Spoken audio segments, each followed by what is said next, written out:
Get this and get it straight. Crime is a sucker's road, and those who travel it wind up in the gut of the prison of the grave.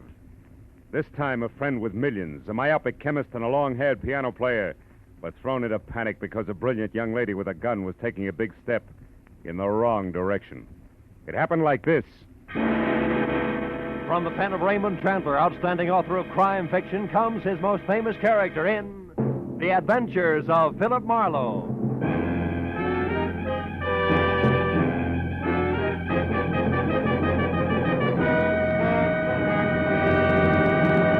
Now, with Gerald Moore, starred as Philip Marlowe, we bring you tonight's exciting story, The Big Step.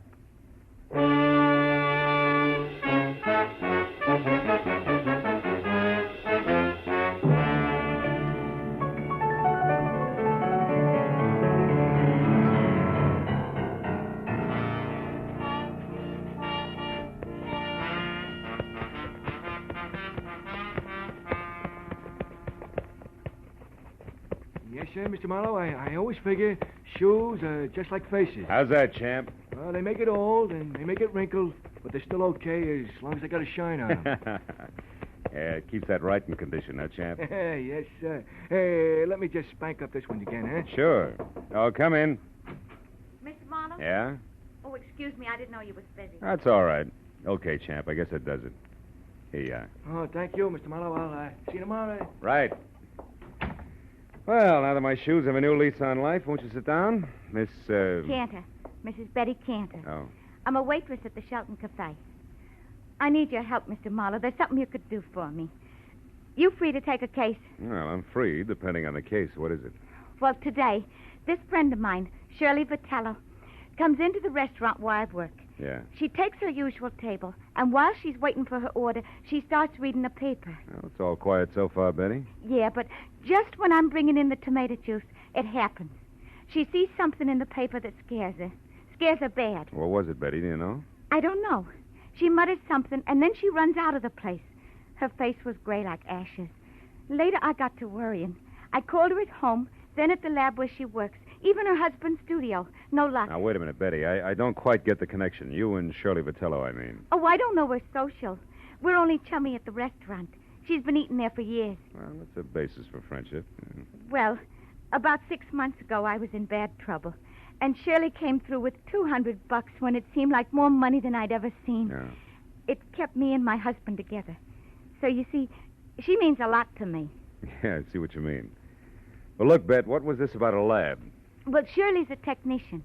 She works as an assistant to a chemist named Softman. Abraham Softman, out on Melrose someplace. Mm-hmm. What about Shirley's husband? Do you know him? Gilbert?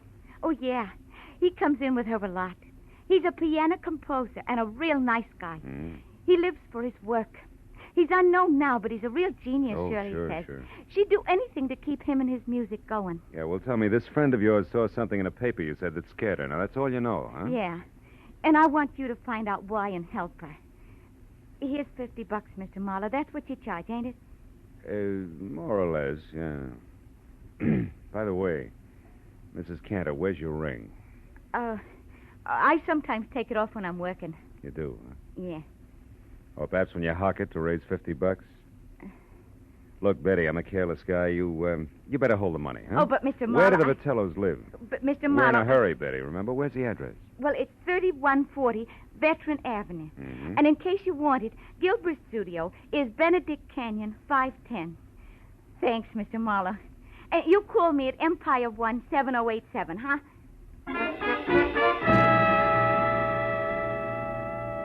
When Betty Cantor was gone, I got in my car and drove out to Veteran Avenue. You know, she was a pathetic little creature. And with a little effort, she could have that touch and glow look. Oh, well. 3140 was one of those small but neat houses that grow like mushrooms overnight on a post-war California landscape. And it was locked, dark, and quiet. I went around to the back and started on the windows. The third one opened when I tried it. I climbed in, turned on some lights, and made the grand tour, then entered in the den.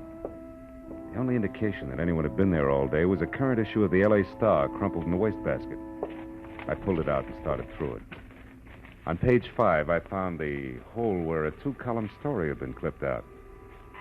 And then somebody was at the front door. I started toward it, but changed my mind at the sound of the key in the lock. And instead moved back into the den and watched. A head that belonged on a gopher wearing a battered fedora and inch-thick glasses above a fur-collared coat peeked in.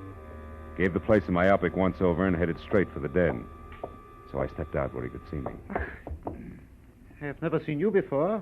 What are you doing here? You tell me first, Pop. I'm bigger than you are. I'm Dr. Abraham Softman. Softman? Oh, the chemist Shirley Vitello works for. Is that why you have a key? Yes, she leaves unfinished. She leaves work here for me to pick up. It's a convenience for both of us. But now you can also explain, maybe? Well, a friend thinks your assistant's in trouble. I'm trying to find out. The name's Marlowe. Aha. I suspected now I'm right. What? Shirley came to the laboratory late from lunch today and very much upset. She left again soon, right in the middle of our most important crimson test. Your what? Our crimson test. Oh, yeah. Without one word to me, she left. Never does this happen before. In all the 5 years, she has been my loyal right hand. Well, tell me, what's the nature of your research, Dr. Softman? We are developing new commercial dyes. Oh, such a beautiful crimson we have now. Really? Shirley knows as much as I do about all of it. Hmm. Mr. Marlowe. Hmm? Was it you who opened the desk drawer there? No. I didn't notice it till now. 2 boxes of .32 caliber ammunition. 9 shells gone from the top one. She kept a gun there. I've seen it before. That's gone, too. What kind of trouble needs a gun, Mr. Marlowe? Oh, I could think of a few. And they all say we better locate Shirley, and soon. Now, look, Doc, I want to ask you... Just one moment, What? please. Maybe you will know if this means anything. I found this under her work table after she left this afternoon. Is it maybe something? I don't know. Let me see. Empty reservation envelope from Federal Airlines, L.A. to New York, departure 11:35 tonight. Made out to Ruth Britton. Ruth Britton? Who's that? Well, I don't know her, but she must be something to Shirley. Perhaps this Ruth Britton is the trouble. Now, the airline number's here. Where's the phone? It's out there in the other room, Oh. there on the table. Yeah, I got it.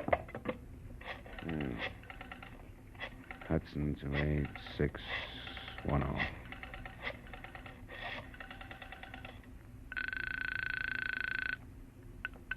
Good evening, Federal Airlines. Agent Frederick Stowe speaking. Frederick, do you have a Ruth Britton listed on your 11:35 flight to New York? Oh, just one moment now, sir. I'll check. Oh, no. Yes, we do. Yeah, well, I've got to locate her. Do you have an address or a phone number there? Oh, no, sir, I do not. And even if I did, I'm Look, afraid Freddie I couldn't. Freddie boy, this is important. I need that information. Now, describe it to me. What does she look like? Oh, dear, I'm afraid I can't. I must have sold the ticket. I'm the only agent on duty, but I just can't seem to think where Try, will you? Think. I am. How do you expect Oh, me to isn't that remember awful? 75 or 80 faces every day? Now, listen, Good heavens, don't you think I get confused? Yes, I every do. Time Now, 9 I or do. 10 jerks come in here at once, all wanting tickets at the Never same time. mind. Don't you think I have the Skip right it. to do it? Frederickson. Now, look, Doc. Now, look, do me a favor, will you? What is it? Stay right here and wait for Shirley. If she comes back, hold her. I'm going to look up her husband, Gilbert.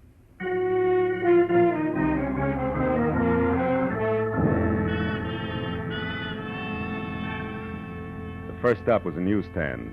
I bought an L.A. Star, turned to page 5, and found that the missing story was on a man identified only as Denneker, who'd been hit by a taxi on Temple Street at 8 a.m. The only reason it rated 2 columns was that before he lapsed into unconsciousness, he told the ambulance crew from the Citizens Emergency Hospital that he knew he was going to die and wanted to clear his conscience by confessing a crime he'd committed. It ended with police standing by. I drove on into Benedict Canyon, wondering what kind of a bridge it was going to take to span the gap between a female chemist and a downtown traffic accident. I was still wondering when I got the number 510. All I could see of Gilbert Vitello's studio over the brush around it was something pseudo-Spanish that had been stuck onto a piece of vertical real estate by an optimist in the early 20s. A path had been opened from the driveway to the house, and as I walked to the door, the piano music from inside got louder, but not better. Even in the long-haired circle, that stuff needed a haircut. Hey! Hey! Vitello, break it up a minute, will you? What's the meaning of this outburst? I'm working and I won't be interrupted. Who are you? What do you want anyway? Take it easy, Mr. Vitello. My name is Marlowe. Betty Cantor sent me here because she's worried about your wife. The waitress worried about Shirley. Why? Well, she's in some kind of trouble. Have you seen her tonight? No, not since this morning, but that's not unusual. I often work late. My music is very demanding. Now, what gives that waitress the idea that Shirley's in trouble? Your wife's reaction to a newspaper story. It scared the wits out of her. About a taxi hitting a man named Denneker mean anything to you? Denneker? Shirley worked with a fellow by that name once, I believe, but why would that story frighten her? Well, I was hoping you'd tell me. Do you have a gun? A little .32 pistol at home. Why? It's gone. See here, what's this all about? Tell me the truth and be quick about it. Oh, shut up. Answer my question. All right. My wife was shocked by that item on Denneker. She isn't at home, she isn't at Selfman's lab, and hasn't been all afternoon. And what's more, she's got a gun. That's all I know, except for one thing. Who's Ruth Britton? She's a friend of Shirley's from the East. She's been visiting relatives out here. Why? Nothing. Maybe Shirley's got a plane reservation for her, that's all. Mr. Marlowe, if that's all you have to offer, why don't you get out of here so I can go to work? I'm quite certain if Shirley were actually in trouble, she'd come to me for help. And incidentally, tell Betty Cantor to take some vitamins or something. She's becoming a meddlesome busybody. You know, there was a quality about Gilbert Vitello that made me want to sock him on the temperament with the heavy end of his grand piano. When I started down the path to the driveway, I forgot about him. Because a pair of headlights slashed through the foliage like a giant scythe. I ran to where I could see and watched the girl in a brown suit get out of a sleek new Hudson and start toward the house. Then she saw me. She backed away, then threw me one scared look and darted into a side path like a jittery cottontail. I followed as fast as I could, but it was home ground to her, and in 20 yards I was outclassed. I lost her at the corner of a sagging shed and stopped to listen for her footsteps. I heard something else, but not in time to duck. Oh!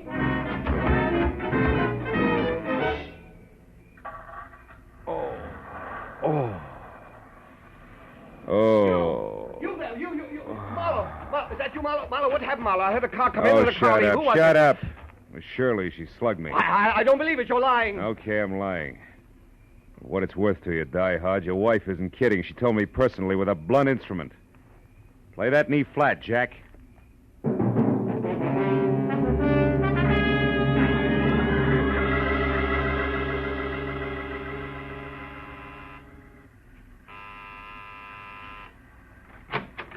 Mr. Marlowe, did you get something?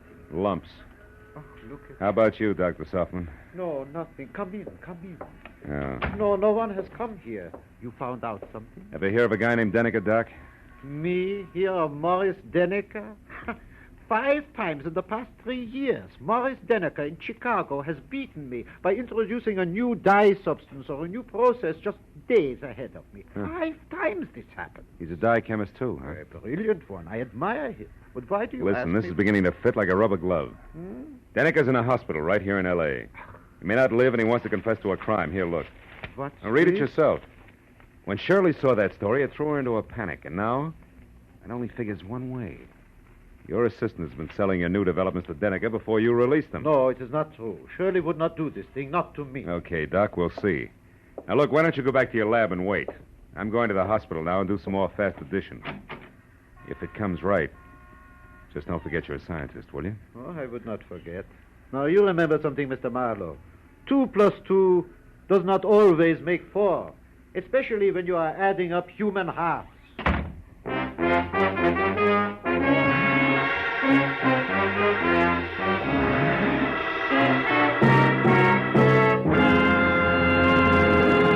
In just a moment, the second act of Philip Marlowe. But first, Wednesday's Wonderful on CBS, with Dr. Christian, Groucho Marx, Bing Crosby, and Burns and Allen all coming your way over most of these same CBS stations.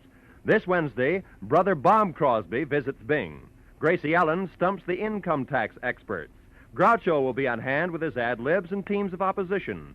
And Dr. Christian makes a wily grandmother stick to the truth for once. So be listening this Wednesday, won't you? Now, with our star, Gerald Moore, we return to the second act of Philip Marlowe and tonight's story, The Big Step.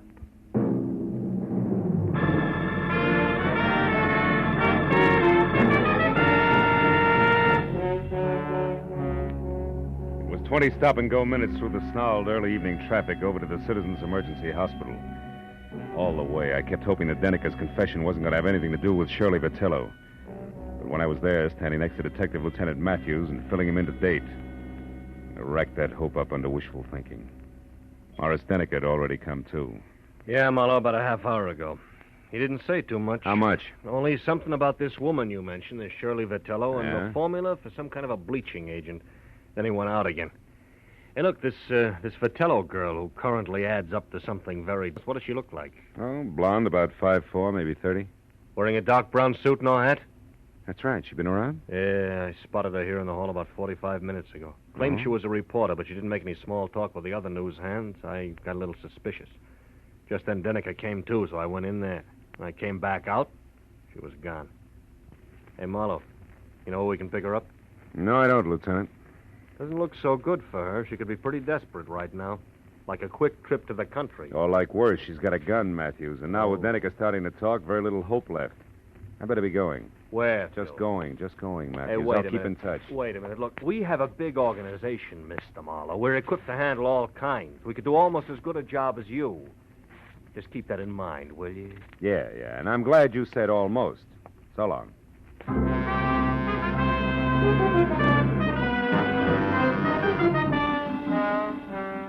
I got back into my car and pointed it toward the Vitello place on Veteran Avenue again. Because I didn't know where else I could possibly pick up Shirley's trail. I felt like an uncomfortable emptiness was in the pit of my stomach. You know, like the guy who stands on a street corner and watches an ambulance intern scrape up a traffic victim.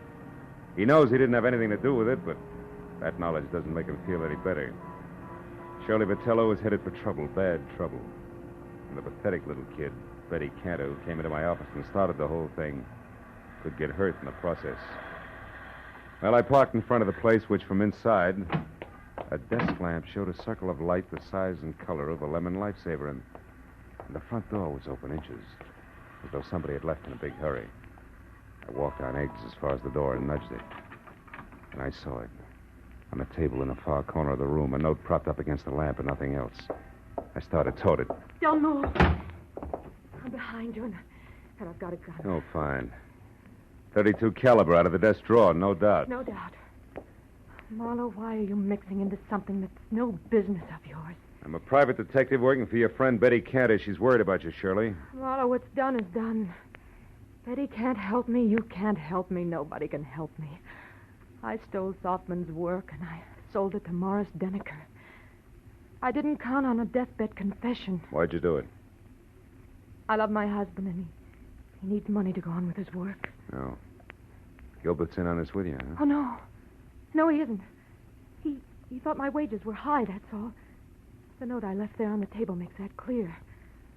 Also, Also what? it's goodbye. I love him, Marlowe. When I'm gone, he'll have enough money to carry on. Keep the studio that means so much to him. And nothing can be taken away from him. I've seen to that, legal-like. Just what do you mean gone, Shirley? How far is gone? A long way, Marlowe. All the way. Suicide? Oh, no, Shirley, you Marlowe, can't let's mean that. not talk anymore. And don't bother about that phone. It's only Gilbert. How do you know? Well, when I pulled up outside here after I came from the hospital, he was home. I didn't want to speak to him, so I drove on until I came to a phone booth. And then I called here and told him to meet me at the Saffron Bar. It's an old hangout of ours. You wanted to leave a note for him, but didn't want to face him, is that it? Yeah. He'll keep calling on and off for quite a while before he comes back here. I figured it would be better that way. I didn't want him chasing me. The sea air might give the big lug a cold. It always did. Well, Marlowe, it looks like it's about time to put you away for safekeeping. I don't think so, Shirley. I think the phone is about... No! Next time, Marlowe, it'll be more than a vase, but just as fragile. Now, the closet's cedar-lined and strong. It should hold you long enough. Get in, Marlowe. Go on. Okay. And it is, baby. But first, What? the step you're about to take, Shirley, Yeah, I listen. know all about it. It's a big step, isn't it, Marlowe? We'll save your breath. I wouldn't be any happier in prison or running away, believe me. Not a bit happier. So long, Marlowe.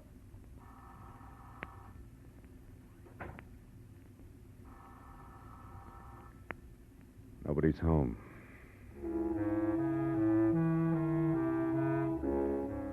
Shirley Vitello was mixed up about a lot of things in life, but that doesn't include closets, because the one she put me in was strong. The lining she called cedar must have been hand-me-down armor plate from a retired battle wagon.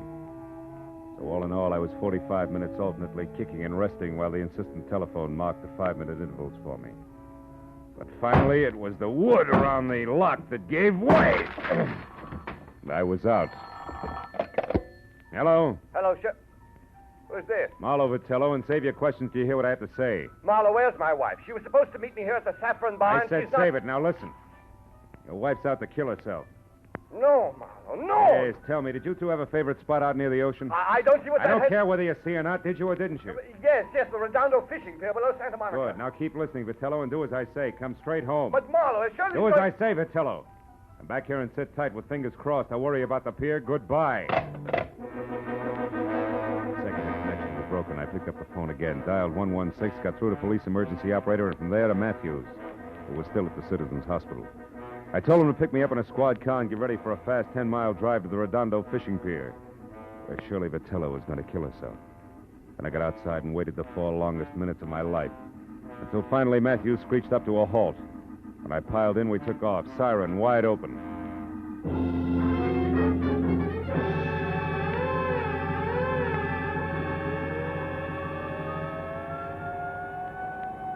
It'll be less than a minute now, Marlowe. Pier's only a couple of blocks away. Good. Better have Mooney kill that siren, Lieutenant. Jack, we want to come in quiet, Mooney. Okay, Lieutenant.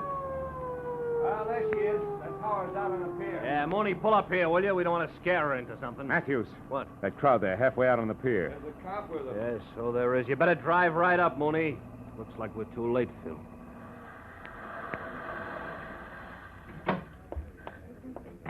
We were too late.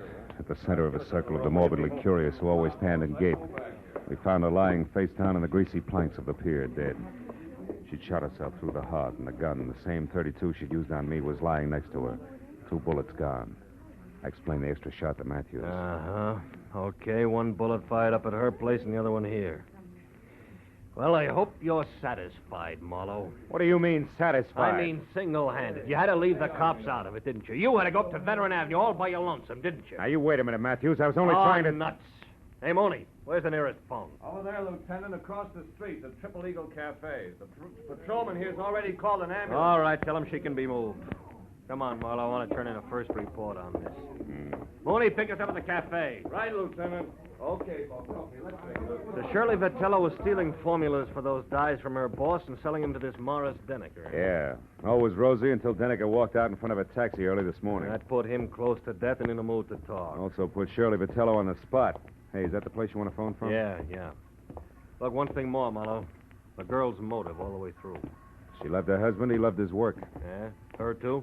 Yeah, after his work. So since he didn't make any dough, she stole to keep him going and close to her. There's the phone, Phil. Come on, will you? I may need you to fill in the blanks for me. Marlowe, I said I heard you. The phone can wait, Lieutenant. Come on over here. What? I want to talk to that piano player. Piano player? What about? The tricky way he has of playing Blue Skies. What? Yeah. Hey, Bud, that's all right. You got a mean left hand there. Yeah, I open in Carnegie Hall next week. Don't miss me. I'll try not to. It's just terrific what you do with that tune, you know? My own particular arrangement. Nobody else's, huh? Oh, nobody. I've been working on this arrangement for a week. That's all I wanted to know. Hey, Marlowe, what are you getting at? The phone, I've heard enough. Where'd you say it was, Matthews? Over there, at the left of the bar. But, Phil, what time is it, Lieutenant? 5 after 12. Marlowe, what is it? A switch, Matthews. A switch? Yeah, one that'll knock your badge off. Will you get a load of this? I'll listen. Good evening, Federal Airwaves. Agent Frederick Stoll. Listen, speaking. Frederick, I'm the party who called before about the reservations for Ruth Britton on the 11:35 for New York. Oh, yes, I remember you. I'll probably... Never mind. It's police business, Freddie. Did the plane leave on schedule? Of course it did. But Miss Britton didn't make it, and she didn't bother to call and cancel her reservation. Thanks. I've heard enough. So far, so good, Matthews. Yeah, which means what? The Saffron Bar in Hollywood. Which means what? Shirley Vitello didn't commit suicide, Matthews. She was murdered.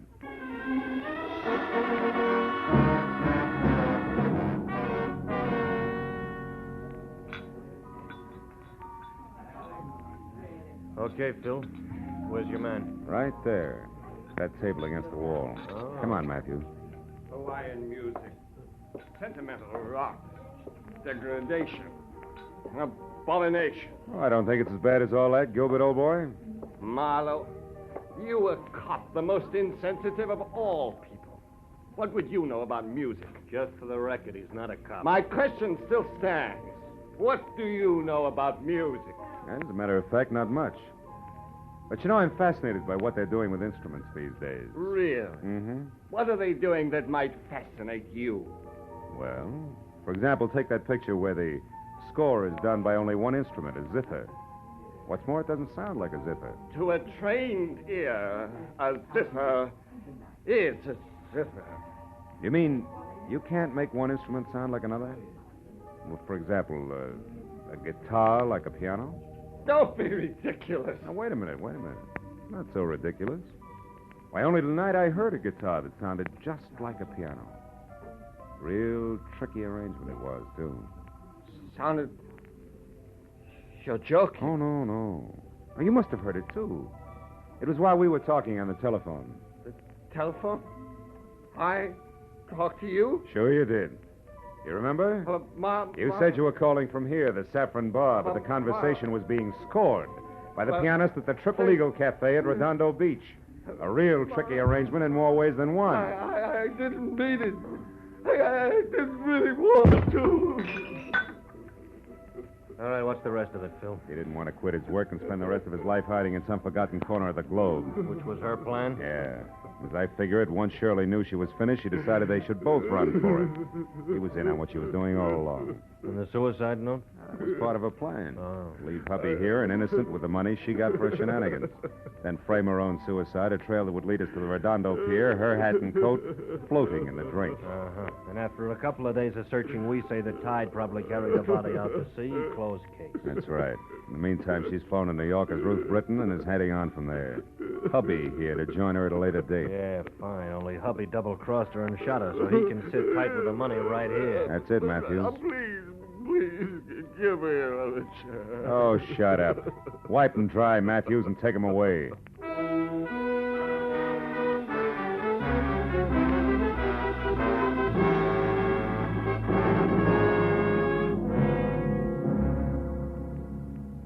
I didn't go along with Matthews. I didn't even bother about my car, which I'd left in front of the Vitello place. I'd had enough for one night. Enough of the kind of person who'd hitch his wagon to a star only if the twinkle he saw on the horizon was the reflection of a dollar sign.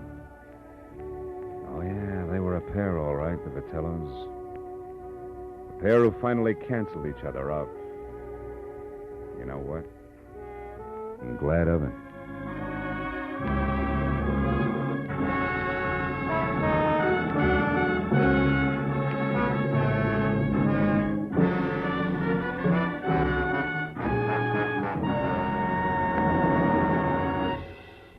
The Adventures of Philip Marlowe, bringing you Raymond Chandler's most famous character, star Gerald Moore, are produced and directed by Norman MacDonald and are written for radio by Robert Mitchell and Gene Levitt. Featured in the cast were Gene Bates, Paul Dubov, Vivi Janis, Edgar Barrier, and Peter Lead. Detective Lieutenant Matthews is played by Larry Dobkin. The special music is composed and conducted by Richard Orant. Be sure and be with us again next week when Philip Marlowe says... This time I tangled with a mad Scotchman, a phony English lord, and a beautiful blonde corpse in a freight house. All because of a butler who walked on his knuckles.